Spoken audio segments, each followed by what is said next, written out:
जय हिंद दोस्तों। आज के इस वीडियो में हम आपको बताएंगे हेनरी का नियम। जी हाँ दोस्तों, हेनरी का नियम बहुत ही सिंपल है, बहुत ही सरल है। तो दोस्तों बस वीडियो को लास्ट तक देखिए। दोस्तों आपका स्वागत है आपके यूट्यूब चैनल YSH प्रेजेंट्स में। तो दोस्तों चलिए अपने टॉपिक पर चलते हैं। हेनरी का नियम देखते हैं इसको। हेनरी के नियम के अनुसार स्थिर ताप पर किसी गैस की द्रव में विलेयता गैस पर आरोपित दाब के समानुपाती होता है। दोस्तों ये आपकी परिभाषा हो गई। आपसे जब कोई पूछेगा हेनरी का नियम तो आपको ये परिभाषा लिखनी है। हेनरी के नियम के अनुसार स्थिर ताप पर किसी गैस की द्रव में विलेयता गैस पर आरोपित दाब के समानुपाती होता है। तो दोस्तों जब आपकी परीक्षा हो रही है तो आप इस परिभाषा को याद कर लेंगे तो आसानी समझ में आ जाएगा। पर बात यह है कि इसको समझना कैसे है। दोस्तों इसको समझते हैं जैसे लॉन्ग टाइम तक ये आपको याद रहे। तो दोस्तों इसको सिंपल भाषा में समझते हैं।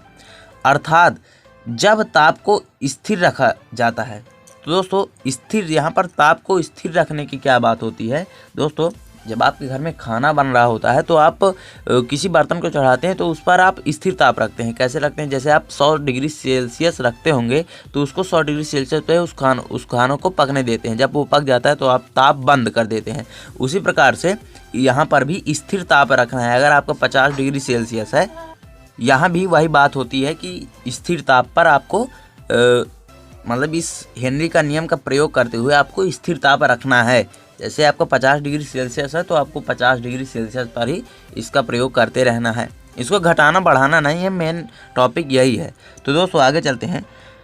अर्थात जब ताप को स्थिर रखा जाता है तो द्रव में गैस की सांद्रता का मान दाब के समानुपाती होता है। द्रव में गैस की सांद्रता का मान, इसका मतलब क्या है कि द्रव में गैस की सांद्रता का मान दाब के समानुपाती होता है। दोस्तों द्रव में गैस की सांद्रता मतलब किसी द्रव में यानी कि किसी लिक्विड में, लिक्विड बोले द्रव को इंग्लिश में लिक्विड बोलते हैं। तो जैसे आप जल मान लीजिए, पानी मान लीजिए, किसी पानी में गैस की सांद्रता, उसमें आप ऑक्सीजन गैस, जब आपकी ऑक्सीजन गैस मिल ही जाती है वैसे कि उसकी सांद्रता आपको समझ में नहीं आता होगा, पर ऑक्सीजन गैस उसमें मिली ही रहती है। H2O होता है तो उसमें ऑक्सीजन गैस मिलकर ही पानी बनता है, पर उसमें ऊपरी जो हम सांस लेते हैं, जिससे हम सांस लेते हैं, वो भी ऑक्सीजन मिली ही रहती है। तो द्रव में गैस की सांद्रता यानी कि अगर आप दो चीज़ों का मिक्सचर करेंगे तो उसको सांद्रता बोलते हैं। मिलाना, किसी चीज़ को मिलाना उसकी सांद्रता बोलते हैं, उसमें घुल जाना। जैसे आप किसी चीज़ को मिलाते हैं, जैसे आप जूस बनाते हैं तो किसी चीज़ का जूस, जैसे अनार का जूस हो गया, उसमें आप और कुछ भी डालते हैं, नमक वमक डालते हैं, तो वह सब सांद्रता में आ जाता है। तो द्रव में गैस की सांद्रता का मान दाब के समानुपाती होता है। जो अब में दाब लग जाए, जो गैस का दाब लग रहा है लिक्विड में, जो गैस का दाब लगेगा, जैसे आप मान लीजिए कि ये कैप है, ये कैप है और ये पेन है। तो इस पेन, ये कैप में मान लीजिए कि आपका लिक्विड भरा हुआ है और ये गैस है। तो इसका जब ये दाब लगता है, गैस का जब लिक्विड में दाब लगता है तो ये इसके समानुपाती होता है। तो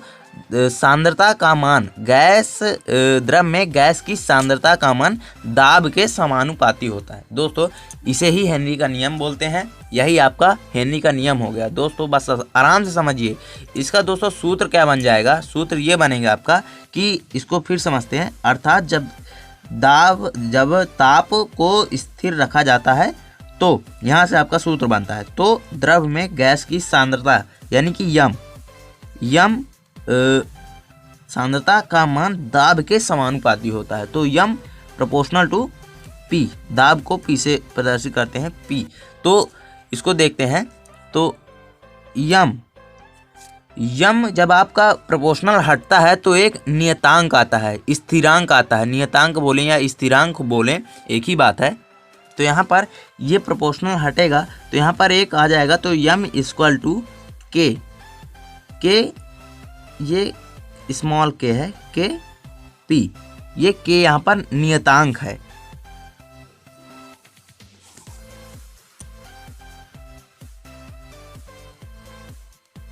यहाँ पर के हेनरी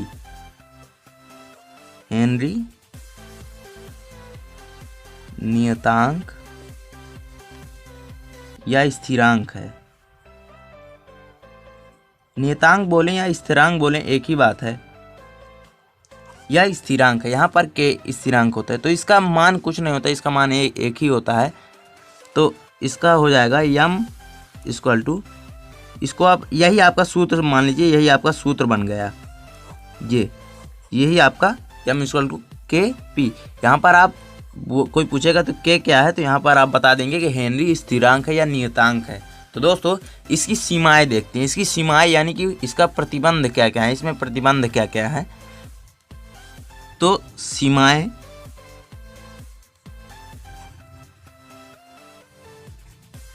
इसकी देखते हैं क्या क्या है। तो इसकी सीमाएं पहली सीमाएं क्या है इसकी, दाब बहुत अधिक नहीं होना चाहिए, दाब बहुत अधिक नहीं होना चाहिए, दाब बहुत अधिक ना हो, दाब बहुत अधिक ना हो। जो दाब लग रहा है, जो लिक्विड में गैस का दाब लग रहा है वो बहुत ना हो, मतलब लिमिट में हो। और इसकी दूसरी सीमा देखते हैं,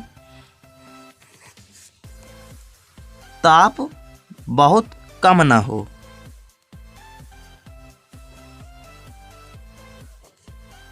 ताप बहुत कम ना हो। जो आपका ताप है वो बहुत ही लो ना हो, जैसे 25 डिग्री सेल्सियस हो, 30 डिग्री सेल्सियस हो, 50 डिग्री सेल्सियस हो, लिमिट में हो वो भी। और इसकी तीसरी सीमा देखते हैं,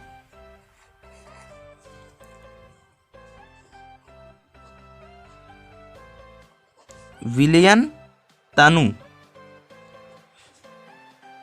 विलयन ना हो, यानी कि विलयन सांद्र होना चाहिए, तनु नहीं होना चाहिए। दोस्तों चौथी सीमा देखते हैं, गैस विलायक से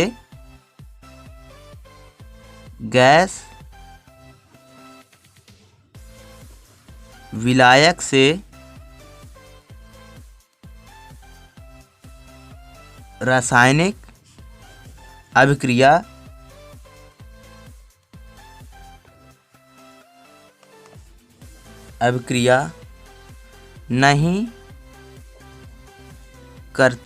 नहीं करती हो।